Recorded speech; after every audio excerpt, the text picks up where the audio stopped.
Deməli, baxırıq dünən paylaşdığım sualın izahına.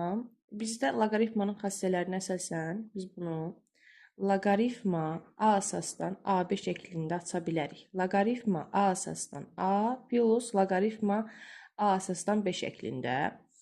5 əsasdan 15-i loqaritma 5 əsasdan 5 plus loqaritma 5 əsasdan 3 şəklində aça bilərik. Gördüyümüz kimi loqaritma 5 əsasdan 5-in qiyməti 1 olduğu üçün bizim tapmalı olduğumuz şey loqaritma 5 əsasdan 3-dür.